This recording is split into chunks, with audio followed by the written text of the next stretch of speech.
Arestado ang isang nag-awol na pulis matapos umanong magpaputok ng baril sa Ermita, Maynila. Isa pang naaresto matapos harangin daw ang mga pulis. Balita hatid ni Jomer Apresto.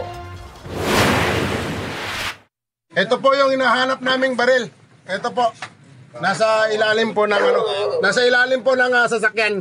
Sinubukan pang itago ng isang lalaki sa suspensyon ng sasakyan ang isang baril na ginamit umano niya sa pagpapaputok sa Ermita, Maynila nitong Martes ng gabi. Ang suspect, isa raw awol o absent without official leave na pulis na dating miyembro ng PNP Special Action Force. Nagtatrabaho siya ngayon bilang caretaker ng isang property. Ayon sa pulisya, nag-iikot noon ang mga tauhan ng barangay nang makarinig sila ng putok ng baril. May isang concerned citizen dito, tinuro kung saan nanggaling yung putok ng baril.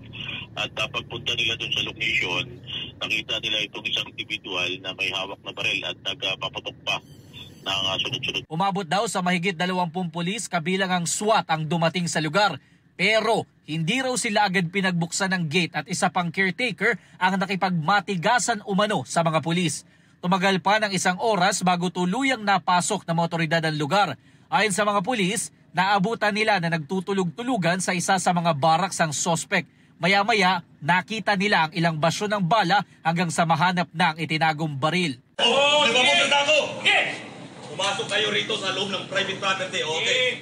Yung baril nito na na-recover sa kanya na isang 45 caliber pistol ay nadala na natin dito sa MPD Forensic Unit para mag-undergo doon sa ballistic examination.